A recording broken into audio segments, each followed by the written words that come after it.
Eco Tejas world class electric bike అతి తక్కువ ధరలోనే. ప్రస్తుతం మనతో పాటు ఉన్నారు మెదక్ ఎంపీ రఘునందన్ గారు. ఒకసారి ఆయనతో మాట్లాడదాం. సార్ నమస్తే అండి. సార్, అల్లు అర్జున్ ఇష్యూ చూస్తున్నాం. నేను ఏ రకంగా చూడాల్సిన అవసరం ఉంది అంటే, అక్కడ జరిగినటువంటి ఇన్సిడెంట్ మొత్తం ఇటు పోలీసులు, తర్వాత అటు మీడియా అందరూ చూపిస్తూనే ఉన్నారు ఏం జరిగింది అసలు అనేది. కానీ ఆ రోజు జరిగిన సంఘటనలో ఆయనది ఎంత తప్పు, ఈయనది ఎంత తప్పు, వాళ్ళు ఏం చేశారు, వీళ్ళు ఏం చేశారని పక్కన పెడితే కొంతమంది మాట్లాడుతున్నారు ఇది కక్ష సాధింపు కావాలని చెప్పేసి రేవంత్ రెడ్డి గారు ఆయన పేరు తీయలేదని చెప్పేసి ఏదో ఒక సభలో అందుకోసమే కక్ష సాధిస్తున్నారు అని చెప్పేసి. అంత కక్ష సాధింపు చర్యలు ఉండే అవకాశాలు ఉన్నాయి అనుకుంటారు? నేను కోర్టు ఈ కేసులో ఇన్వాల్వ్ అయింది, కోర్టులో కేసు పెండింగ్ ఉంది కాబట్టి తప్పెవరిది ఒప్పెవరిది అని మనం మాట్లాడడం కరెక్ట్ కాదు నిరుపం. బట్ జరిగిన సంఘటనల్ని, అక్కడ జరిగినటువంటి అంశాలని బేరేజ్ వేసుకొని చూసుకుంటున్నప్పుడు అయితే తప్పు ఇరుపక్షాల నుంచి కూడా కనబడతా ఉంది. నిరుపం గారు నేను ఈ మాట ఎందుకంటున్నా అంటే, ఒక రాజకీయ పార్టీగా మేము ఏదైనా ఒక సంఘటనని లేదా సందర్భాన్ని తీసుకొని ధర్నా లేదా రాస్తారోకోకి పార్టీ పిలిపించినప్పుడు పోలీసు వాళ్ళు ఏం చేస్తారంటే, వీళ్ళు లీడర్లందరూ రోడ్డు మీదకి వస్తే ఇబ్బంది అవుతుందని ప్రివెంటివ్ అరెస్ట్ అనేటువంటి సెక్షన్ ని పెట్టి మమ్మల్ని అందరినీ తెల్లవారుజామున 5 గంటల నుంచి హౌస్ అరెస్ట్లను పెట్టి క్లోజ్ చేస్తూ ఉంటారు. ఎందుకు? మీరు రోడ్ మీదకి వచ్చి కూర్చుంటే జనానికి ట్రాఫిక్ ఇబ్బంది అవుతుంది, ప్రజలకు ఇబ్బంది కలుగుతుంది కాబట్టి మీరు అనుమతి లేకుండా ధర్నా చేస్తున్నారు కాబట్టి మేము మిమ్మల్ని ప్రివెంటివ్ అరెస్ట్ చేస్తున్నామని అరెస్ట్ చేస్తాం. My question is straight to the police. ఒకవేళ సంధ్య థియేటర్ యాజమాన్యంలో ఆ సినిమా వేయడానికి లేదా ఆ సినిమా చూడడానికి అల్లు అర్జున్ గారికి అఫీషియల్ గా పర్మిషన్ సిటీ పోలీస్ కమిషనర్ గారు ఇవ్వకపోతే పోలీసులు అది కనీసం అది బాధ్యత కాదా? ప్రివెంటివ్ అరెస్ట్ పేరిట అల్లు అర్జున్ గారిని ఇంట్లోనే ఉంచాల్సిన బాధ్యత లేకుండా గేటు ముంగట బ్యారికేడ్లు వేస్తే ఆయన ఇంట్లోంచి బయటికి రాడు కదా. సరే, అక్కడ ఎక్కువ జనం ఉంది, మీరు వస్తే ఇబ్బంది అవుతుంది, రష్ ఎక్కువ ఉంటుంది, స్టాంపేడ్ జరగడానికి అవకాశం ఉంటుంది, దయచేసి తొక్కిసలాట అవుతుంది, ప్రాణాలు పోతాయి, కాబట్టి మీరు రావద్దు అని ఈరోజు గేట్ ముంగట మంచిగా 2 గేట్లకి బ్యారికేడ్లు వేసాడు, అడ్డం పోలీసు వాళ్ళు కూర్చుంటే వాళ్ళని దోసుకొని అయితే హీరో రాకపోతేనే కదా. This is the first step where they failed. ఆయన అక్కడి దాకా వచ్చేదాకా మాకు తెలియదు అంటే that is the failure of intelligence కా మాత్రం తెలకొట్టినట్లుంటుంది. ఆయన పేపర్లలో చెప్తున్నాడు, టీవీలలో చెప్తున్నాడు, నేను వచ్చి సినిమా చూస్తా కార్యకర్తలతోటి అభిమానులతో కలిసి అని చెప్తున్నాడు. తెలియదు అనే మాట తప్పు. సరే, అక్కడ ఒక పొరపాటు జరిగింది. రెండో పొరపాటు, సరే వాళ్ళకి తెలియదు, ఆయన వచ్చినాడు సంధ్యా గేట్ కాడికి ఆయన కారు వచ్చేసరికి గేట్లు తాళాలు వేసి ఉన్నాయి, క్లోజ్ చేసి ఉన్నాయి. గేట్లు తీసేటప్పుడు మీరు పోలీసులు, యూనిఫామ్లు ఉన్న పోలీసులు గేట్లు తీస్తున్న దగ్గర ఉన్నారు. ఎందుకు తీసిరు గేట్లు? ఆయన లోపలికి వస్తే జనం అంతా ఒకటేసారి లోపలికి వస్తారు, తొక్కిసలాట అవుతుందనే కామన్ అవగాహన ఉంటుంది కదా పోలీసు వాళ్ళకి. గేట్లు అట్లే తాళాలు ఉంచి ఇప్పుడు మీరు రోడ్డు పక్కన ఎక్కడైనా నో పార్కింగ్ జోన్లో మీ కారు పెట్టిపోతే ఓ టోయింగ్ వెహికల్ తీసుకొని వచ్చి వెహికల్ కట్టి తీసుకుపోతారు. హీరో గారు మీ మాట వినలేదనుకోండి, ఆయన కారును టోయింగ్ చేసుకొని తీసుకుపోవచ్చు. మమ్మల్ని చేస్తారు కదా, రోడ్డు మీద అడ్డంగా వచ్చి అరెస్ట్ చేసి వాళ్ళ కార్లకి ఎత్తుకుపోతారు. సరే, ఆయన అట్లా మ్యాన్ హ్యాండిల్ చేయడము లేకపోతే ఆయనను ముట్టుకోవడమో మీకు ఇబ్బంది అనిపించింది అనుకోరు, కారునే టో చేసి తీసుకుపోను. అంటే ఇక్కడ పోలీసు వాళ్ళు ఊహించలేదు ఈ సంఘటన జరుగుతుందని, పోలీసు వాళ్ళు ప్రివెంటివ్ అరెస్ట్ చేయలేదు, పోలీసు వాళ్ళు సరైనటువంటి బందోబస్తు ఏర్పాటు చేయలేదు.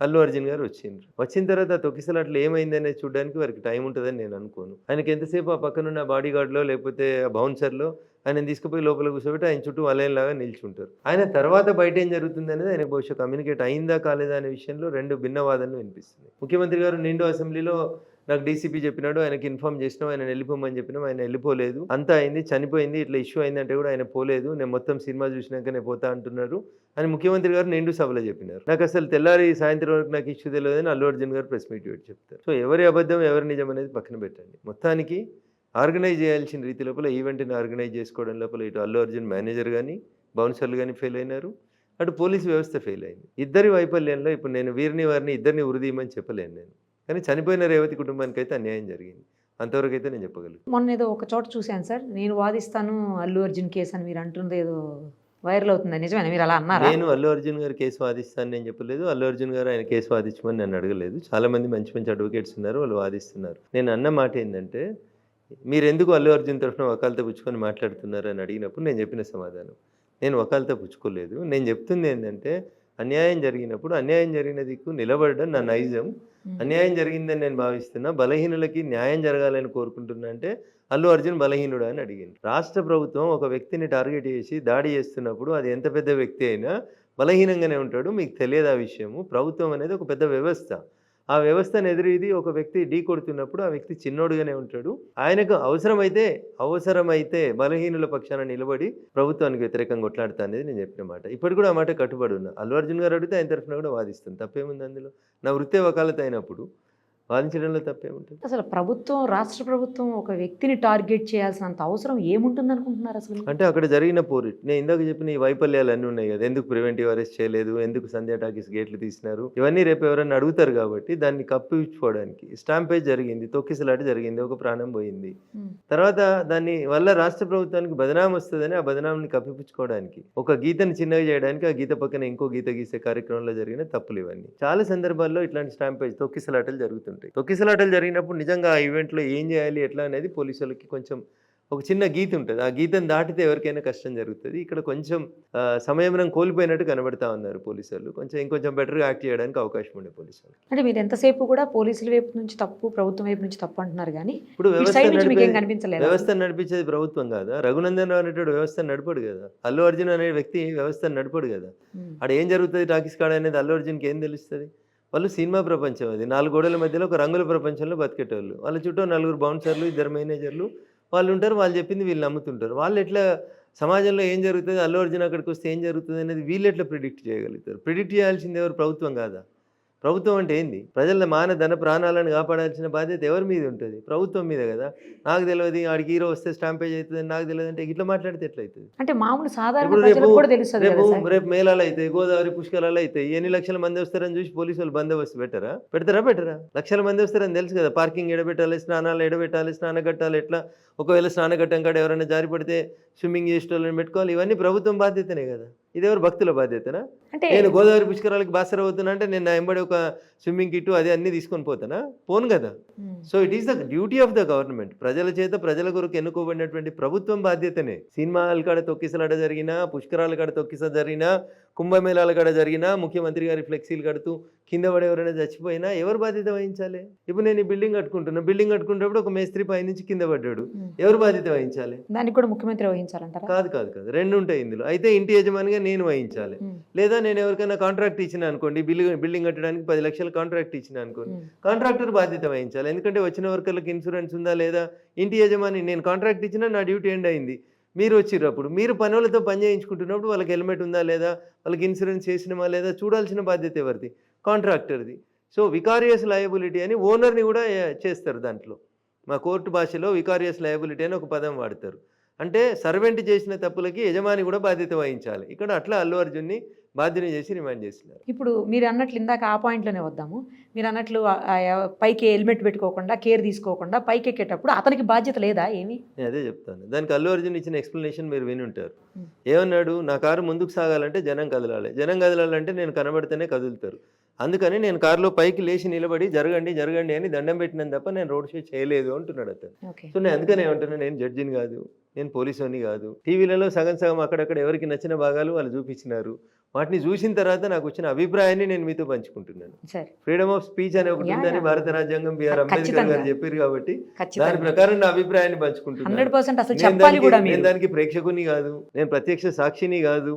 పోనీ ఆ సంఘటనలలో ఇటువైపు అటువైపు ఎటువైపు లేని వ్యక్తిని, ఒక న్యూట్రల్ పర్సన్గా ఆలోచించి చెప్తాను. ఇప్పుడు ఒక వ్యవస్థ స్మూత్గా రన్ అవ్వాలంటే ఆ వ్యవస్థలో ఉన్న ప్రతి ఒక్కరికి బాధ్యతలు ఉంటాయా, లేకపోతే కేవలం ఆ వ్యవస్థను ఏర్పాటు చేసిన వాళ్ళకి మాత్రమే ఉంటాయా? కానిస్టేబుల్ బాధ్యత కానిస్టేబుల్ నిర్వర్తించాలి, హోంగార్డ్ బాధ్యత హోంగార్డ్ నిర్వర్తించాలి, అమీన్ సాబ్ బాధ్యత అమీన్ సాబ్ నిర్వర్తించాలి, సిఐ గారి బాధ్యత సిఐ గారు నిర్వర్తించాలి, కమిషనర్ గారి బాధ్యత కమిషనర్ నిర్వహించాలి. దానికోసమే చిన్నప్పుడు చిన్న పంచతంత్రం చదివితే దాంట్లో ఒక మాట చెప్తారు, కుక్క పని కుక్కనే చేయాలి, గాడిద పని గాడిదనే చేయాలని. ఎవరి పని వాళ్ళు సరిగా చేసుకోవాలి. అందుకనే దీన్ని వ్యవస్థ అంటారు అంటున్నా. Government is nothing, not an individual.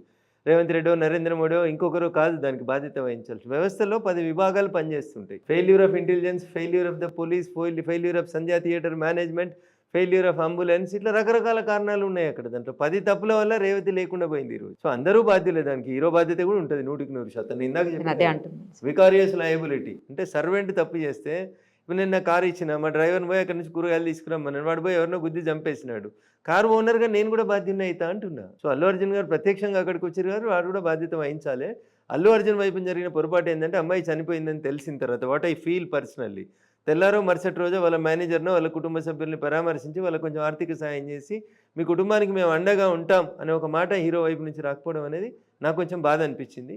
వారు బాధ్యతను మర్చిపోయినట్టు అనిపించింది. అంతకుమించి నాకు ఇంకా వేరే అక్కడ అల్లు అర్జున్ గారిని తప్పు పట్టాల్సింది ఏం లేదు. ఆయన ఈజ్ అన్ ఇండివిజువల్. యా అంటే తను వెళ్తే తొక్కిసలాట జరుగుతుందని, తనకి భయంకరమైన సంఖ్యలో అభిమానులు ఉంటారని ఆ మాత్రం ఊహించలేని పరిస్థితి ఉంటుందంటారా? ఆయన ఏమంటాడంటే, నేను 20 ఏళ్ళ నుంచి ఇట్లా సినిమా చూస్తున్నా, ఎలా చూస్తున్నా అంటాడు. 20 ఏళ్ళు వేరు, పుష్పకు వచ్చేసరికి వేరు. ఇప్పుడు అభిమానుల సంఖ్య పెరిగింది, తను అసెస్ చేయాల్సింది ఉండే, చేయలేకపోవడం ఆయన తప్పే. దేశవ్యాప్తంగా కూడా భయంకరమైన పబ్లిసిటీ, భయంకరమైన పేరు, నేమ్ అన్నీ వచ్చాయి ఈ మూవీ వల్ల. చాలా ఎక్కువ కలెక్షన్స్ కూడా చేసినటువంటి మూవీ ఇది, చాలా రికార్డ్స్ కూడా సాధించింది. సో కొంత ఇచ్చినట్టున్నారు, ఇదే ముందు చేయాల్సింది. అట్లా గవర్నమెంట్ ఇన్వాల్వ్ అయ్యారని రిమాండ్ చేసి ఇవన్నీ అయ్యే కంటే ముందే రేవతి కుటుంబాన్ని ఈయన పోతే ఇబ్బంది అవుతుందని అనుకున్నప్పుడు హీరో ఇంకెవరైనా పంపించాల్సింది, పంపించి ఆ కుటుంబాన్ని కన్సోల్ చేయాల్సింది, హాస్పిటల్కి పోవాల్సింది. ఎందుకంటే ఆ పిల్లోడు శ్రీతేజ ఎవరైతే ఉన్నారో అందరూ అతన్ని పుష్ప అంటారంట వాళ్ళ కాలనీలో.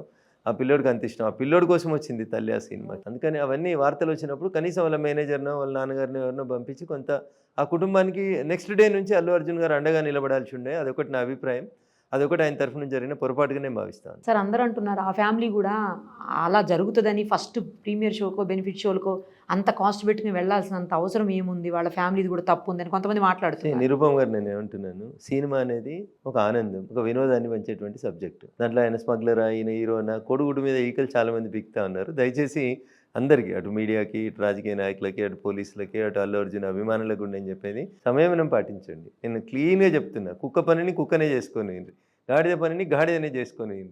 కుక్క మొరుగుత లేదని గాడిద మొరుగుత ఏమైందో మీరు చిన్నప్పుడు చిన్నేశ్వరి పంచతంత్రాలు చదివిండ్రు. కుక్క మొరగాల్సిన చోట దొంగ వచ్చిండని కుక్క మొరుగుత లేదని చెప్పి గాడిద లేచి అరుస్తే యజమాని లేచి కట్టె తీసుకొని వచ్చి గాడిదని కొడితే చచ్చిపోతుంది గాడిద, నిద్రాభంగం అయిందని కొడితే. అందుకని ఎవరి పని వాళ్ళే చేసుకుంటే ఈ వ్యవస్థ బాగుంటుంది అనేది నేను చేసే అప్పీల్. నేను అడిగింది కాదు సార్, నేను అడిగింది ఆ ఫ్యామిలీ వైపు నుంచి అడిగాను. వాళ్ళకి తప్పు అని మాట్లాడుతున్నారు కొంతమంది. నేనేమంటున్నా తల్లి, నాకు సినిమాని చూడాలని కోరుకుంది, పోయినాను, సరే నా అదృష్టం. అల్టిమేట్గా లాస్ట్లీ చెప్పాలంటే శివుడు ఆజ్ఞ లేకపోతే చీమ గర్వది అంతే. సో రేవతి గారు అట్లా చనిపోవాలని దురదృష్టం భగవంతుడు ఎందుకు రాసిండో అట్లా రాసిండు అమ్మాయికి, అంతే. సో అట్లా అని చెప్పి నేను వదిలేసుకోమని అంటలేను. డాక్టర్లు ప్రయత్నం చేశారు, పోలీసు వాళ్ళు, ఒక సిఐ గారు చెప్పిండ్రు, I tried my level best, అమ్మాయికి ఊపిరి అందించేందుకు చాలా ప్రయత్నం చేసిన, నా చేతిలోనే అమ్మాయి చనిపోయిందని. సో మానవ తప్పిదాల కంటే ఎక్కువ నేను కొంచెం దేవుని నమ్ముతాను కాబట్టి దేవుడు అమ్మాయికి అంతే ఆయుష్ రాసిండేమో. అది బాధాకరమైనటువంటి విషయం. అది ఇన్ని పరిణామాలకి, ఇన్ని డిస్కషన్స్కి దారి తీయాల్సినటువంటి ఇది ఉంది. అంటే దీని నుంచి కొన్ని గుణపాఠాలు నేర్చుకొని భవిష్యత్తులో పోలీసులు కానీ, హీరోలు కానీ, సినిమాలు తీసేటోళ్ళు కానీ ఇంకొంచెం మెరుగ్గా జరిగిన ప్రతి పొరపాటు నుంచి కొన్ని నేర్చుకుంటే బాగుంటుంది అనేది నా విజ్ఞప్తి. ఇక మీదట బెనిఫిట్ షోలకి లేకపోతే ఇలాంటి ప్రీమియర్ షోస్కి అనుమతులు ఇవ్వము అని చెప్పేసి కూడా ప్రభుత్వం ప్రకటించింది సార్. సో వాటికి ప్రభుత్వం కట్టుబడి ఉంటుందని నేను అనుకోను. ఎందుకంటే ఆ సినిమా ఇండస్ట్రీ నుంచి వచ్చే ఒత్తిళ్లు వేరే ఉంటాయి, ఆ నిమిషానికి ఆ హీరో నుంచి వచ్చే ఒత్తిళ్లు వేరు ఉంటాయి, రకరకాల ఇష్యూస్ ఉంటాయి. నేను ఏమంటానంటే prevention is better than cure. అన్ని రకాలైనటువంటి జాగ్రత్తలు తీసుకోరు. 10 మంది పోలీసులను పెట్టి దగ్గర 100 మంది పోలీసులను పెట్టి ఎక్కడి నుంచి తెస్తారు సార్ అంత? అరే ఒక నిమిషం మీరు వినాలి. హోమ్ గార్డ్స్ ఉన్నారు, వాళ్ళ సేవలు వాడుకోండి. కానిస్టేబుల్స్ ఉన్నారు, వాళ్ళ సేవలు వాడుకోండి. లేదా బౌన్సర్స్ని మీరే ప్రైవేట్గా రిక్రూట్ చేసి వారం రోజులు అదే హీరో దగ్గర నుంచి కలెక్ట్ చేసి, లేదా సినీ నిర్మాత సంస్థ నుంచి కలెక్ట్ చేసి బందోబస్తు తీరు, ప్రజల్ని రక్షించురు అంటున్నా. నా దగ్గర పోలీసు వాళ్ళు లేరు కాబట్టి తను కోరి సాగుండ్రని ఎట్లా ప్రభుత్వం వదిలేయగలుగుతుందా? వదిలేదు కదా. ఇప్పుడు ముఖ్యమంత్రి గారు ఒక జిల్లాకు వస్తారు, ఈ జిల్లా పోలీసులు సరిపోదు అనుకోండి, ఇంకో పక్క జిల్లా నుంచి కూడా పోలీసు వాళ్ళని తెచ్చుకుంటారు కదా. ఎక్కడ ఉన్నారండి పోలీసు వాళ్ళు అంటే? మరి పోలీసు వాళ్ళు లేకపోతే ఎట్లా? అంటే అంతమంది ఉండాలి కదా. కంట్రోల్ చేయడానికి 100 మంది పోలీసు వాళ్ళు చాలా ఎక్కువ కదా. యూనిఫామ్ లో ఒక పోలీసు ఉంటాడు సిగ్నల్ దగ్గర, 100 కార్లు ఆగుతాయా? 1000 మంది వచ్చిర్రు, 100 మంది పోలీసు వాళ్ళు ఉంటే ఆగరా? చలానా బయటదని భయంతో ఆగుతారు సార్. అంతే.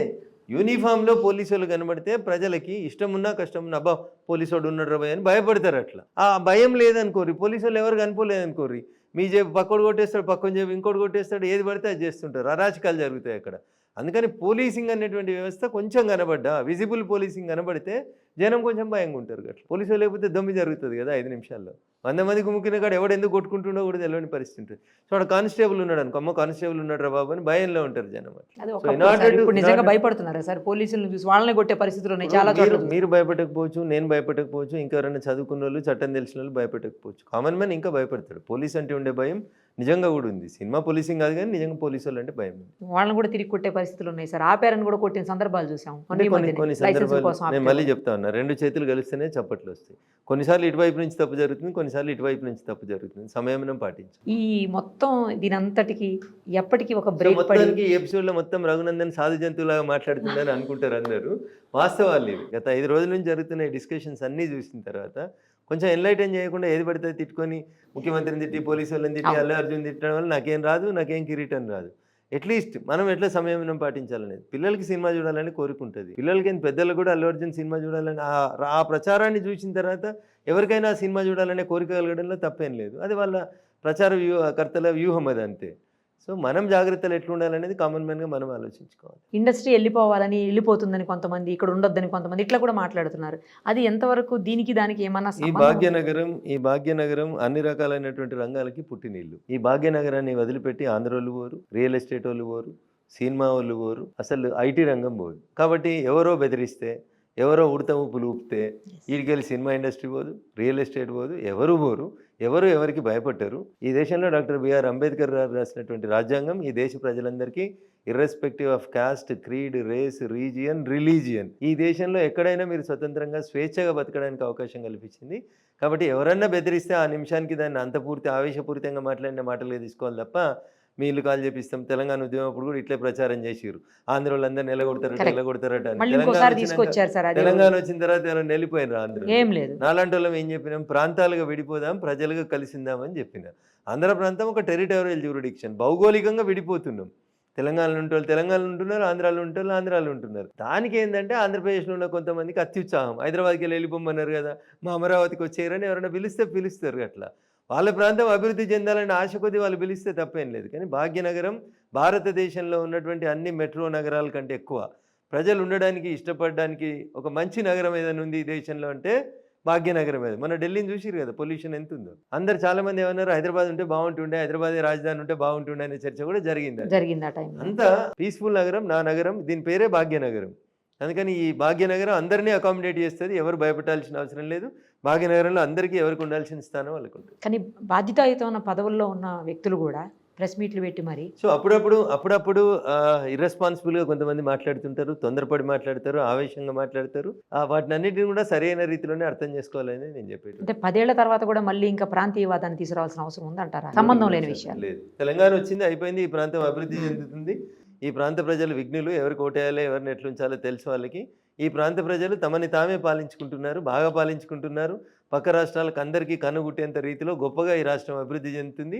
I'm proud of my Telangana and I'm proud of my Bhagyanagaram. ఈ మొత్తం అల్లు అర్జున్ ఎపిసోడ్కి ఎప్పటికీ ఒక పడే అవకాశాలు మీకు కనిపిస్తాయి? టీవీ ఛానల్ మిత్రులు అల్లు అర్జున్ అనే పేరు గురించి రాయడం మానేస్తే ఈ చర్చలు క్లోజ్ అయిపోయి అంతే తప్ప కోర్టులను మాట్లాడినప్పుడు ఎదురుగున్న వాళ్ళు ఇంకొకరు మాట్లాడతారు కదా, నిరుపమ గారు. అందుకని ఎవరు మాట్లాడకండి, సంయమనం పాటించండి అని నేను 4 సార్లు చెప్పిన. అసలే రఘునందన్ కోపుకుండేది గట్టిగా అరుస్తాడని చెప్పి రఘునందన్ 10 సార్లు సంయమనం పాటించమని చెప్తున్నాడు. ఎందుకంటే the delicacy of the issue is like that. రెచ్చగొట్టడం ఈజీ, రాళ్ళేయడం ఈజీ, బట్ దానివల్ల సమస్య పరిష్కారం కాదు. శ్రీతేజ కూడా కళ్ళు తెరుస్తా ఉన్నాడు, తొందరగా కోలుకోవాలి, ఆయన మంచి కావాలి, స్కూల్కి పోవాలని మనస్ఫూర్తి కోరుకుందాం. మీరేమైనా విజిట్ చేసే అవకాశం ఉందో, తను ఒకసారి పరామర్శించే అవకాశం? ఇంకా తొక్కిసలాట్లేదు. మా నాయకులు ఆల్రెడీ వెళ్ళొచ్చారు, మా పార్టీ పరంగా 1-2 నాయకులు వెళ్ళొచ్చారు. అబ్బాయి మంచిగా స్కూల్కి పోతున్నప్పుడు అందరం వెళ్ళి కలిసి వస్తాం, మానసికంగా అతనికి ధైర్యం ఇచ్చేస్తాం. సుమన్ టీవీలో మీ పర్సనల్ అండ్ బిజినెస్ ప్రమోషన్స్ కోసం కింది నెంబర్కి కాంటాక్ట్ చేయండి.